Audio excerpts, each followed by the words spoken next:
The All England Club, the most hallowed ground in tennis, a place where legends are forged and dreams are either realized or shattered in the span of a single match. The pristine grass courts of Wimbledon have witnessed some of the most iconic moments in sporting history. From Bjorn Borg's dominance to Roger Federer's elegance, from Martina Navratilova's record-breaking runs to Serena Williams' absolute mastery of the surface.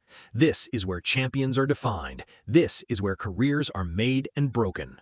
For Alexandra Eala, the 21-year-old Filipina sensation, her Wimbledon 2026 journey was nothing short of historic. She had beaten the legendary Serena Williams. She had dethroned the defending champion Iga Swiatek. She had reached the fourth round, becoming the first Filipino in the Open era to achieve such a feat. She had captured the hearts of millions around the world. Princess Kate had personally met her. Hollywood star Andrew Garfield had cheered for her. The world was celebrating her. There were watch parties in Manila with hundreds of fans. The Rafa Nadal Academy had posted a tribute. "So proud of you, Alexandra Eala. Keep shining. The best is yet to come." She was a national hero, a ray of hope for the Philippines. But then, after all the glory, the accolades, and the standing ovations, came the journey home, a journey that would test her spirit more than any match on center court. She was coming home to the Philippines, a country that had seemingly worshipped her. But when she landed at the airport, something shocking happened. The welcome never came. No fans, no officials, no media, just silence. The silence of a nation that had celebrated her victories, but seemed to have forgotten her return. This is the story of Alex Eala's lonely homecoming. Subscribe our channel for more coverage and latest about tennis stars. The news of Alexandra Eala's return was announced with great fanfare. After her historic Wimbledon run, the tennis sensation was scheduled to come home for a special fan event on July 15th at the Glorietta Activity Center in Makati, organized by her longtime sponsor, Globe Telecom. A press conference was also slated for July 14th, prepared by another major backer, BPI. The event was called Home Court, the Alex Eala Fan Meet Experience, and it was described as a celebration of her resilience, grit, and courage that continue to inspire millions of Filipinos, especially the youth.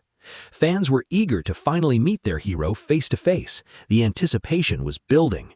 But the details of her actual arrival at the airport were conspicuously absent from the announcements. There was no mention of a formal arrival ceremony. There were no grand plans for a motorcade. The promise of a hero's welcome was left to the imagination of the fans.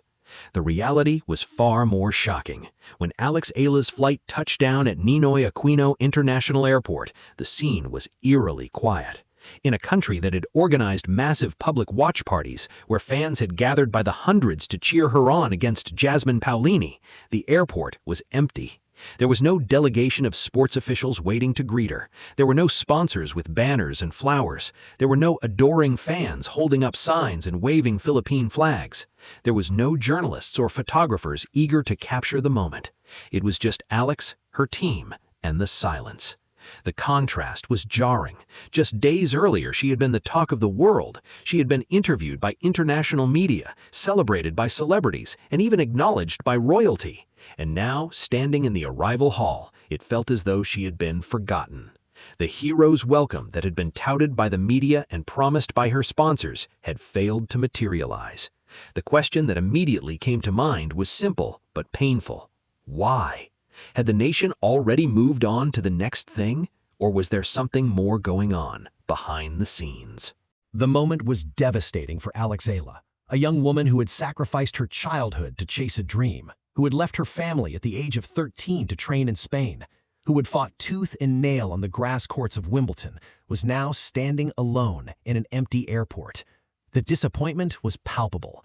She had expected to see at least some of the passionate fans who had been filling the stands, waving flags and chanting her name. She had expected the same energy that she had experienced when she was breaking records on center court. But instead, she was met with nothing. It was a bitter reminder that for all her achievements, she was still a lone warrior in a sport that was still trying to find its footing in the Philippines. Imagine the confusion and hurt. Just moments after landing, she had expected to see the faces of her supporters. She had imagined seeing the Filipino flags. She had dreamed of being welcomed home like the champion she was. Instead, she saw only the airport staff going about their daily routine. She was just another passenger. The realization hit hard. The tears that she had held back after her loss to Paolini now threatened to spill again. But these were not tears of defeat. These were tears of a deeper wound, a feeling of rejection from the very country she had been fighting to represent. She walked through the airport in silence, the weight of the disappointment heavy on her shoulders. It was a moment that would stay with her forever, a moment that would make her question whether her sacrifices were truly appreciated. She had given the Philippines a reason to be proud, but the country had failed to give her the homecoming she deserved. The question that everyone was asking was simple. Why? Why did the nation that had celebrated her victory so passionately fail to show up at the airport? The answer is a complex reflection of Filipino sports culture. The Philippines is a nation that loves its sports heroes. From boxing legend Manny Pacquiao to gymnastics gold medalist Carlos Eala, the country has a rich history of celebrating its champions. They throw parades, give houses, and shower them with cash and gifts. But this celebration often happens on a schedule. It is often controlled by official protocols and sponsors. The hero's welcome usually happens at the designated press conference or the fan meet, not necessarily at the airport. Perhaps the organizers had decided that the fan meet on July 15th was the official welcome. Perhaps they had felt that greeting her at the airport was unnecessary. But there is another, more uncomfortable possibility. Perhaps the nation's attention span is short. Tennis is still a minority sport in a country obsessed with basketball and boxing. Despite Eala's success, the infrastructure and fan culture for tennis are still underdeveloped. The ray of hope that she represents is still fragile. The excitement generated by her Wimbledon run was real, but it was also fleeting. The reality is that the fan base for tennis in the Philippines is still growing. The fans who filled the stands and watch parties did not necessarily have the means or the organization to mobilize for an airport greeting. The sponsors, while supportive, are bound by the logistics of their planned events. The government sports bodies are often slow to act. For Eala, standing alone in that airport, the reason didn't matter. The hurt was real.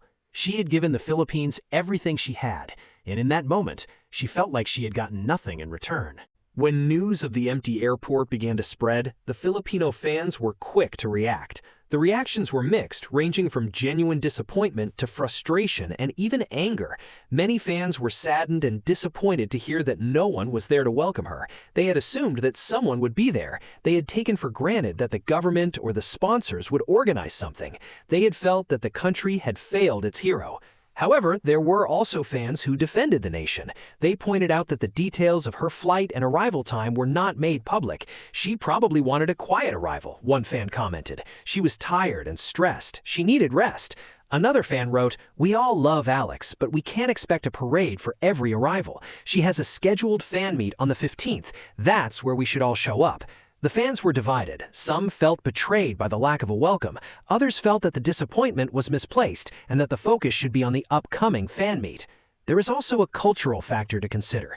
The Filipino people are known for their warmth and hospitality, but they are also known for their pakisama, getting along, and utang na loob, debt of gratitude. There might have been a sense that the sponsors had already taken care of everything. They might have assumed that corporate entities like Globe and BPI would have handled the welcome. The fact that they didn't might point to a lack of coordination between the sponsors in the sports bodies. The fans, in their defense, were acting on the information they had. The information was that she was coming home for a fan meet. It wasn't necessarily that they didn't care. It was that they didn't know what to do. The lack of a hero's welcome was a failure of organization and communication, not a failure of love. The empty airport was more than just a sad moment for Eala. It was a message about how the Philippines treats its athletes. It is a message of reality, that the road for Filipino athletes is tough, not just on the court, but off it. It is a reminder that the fame and the glory are fleeting and that the support system is still fragile.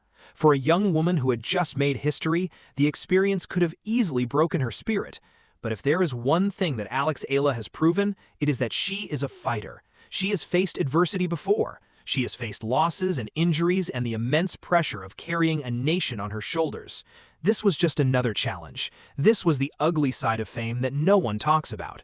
But this story should serve as a wake-up call. The Philippines needs to do better. The government and sponsors need to step up and support athletes, not just when they are winning, but during all the moments in between. The fans need to be organized and mobilized. A true champion's welcome is not just about the fan meet, it is about the moment they land. It is about showing them that their sacrifices are appreciated. For Eala, the airport experience was a letdown, but it also shows how real and grounded she is. It shows that she is not seeking the fame, she is chasing greatness. She will go back to training, she will go back to the hard courts, and she will work even harder to prove that the nation's brief forgetfulness is its loss. The story of the empty airport is a lesson for everyone. It is a lesson about expectations, about the nature of fame, and about the importance of honoring those who sacrifice everything to bring pride to their country. For Tennis Pulse, this is a story that transcends the sport. It is a story about the human spirit, the challenges of fame, and the journey of a young woman who is destined for greatness.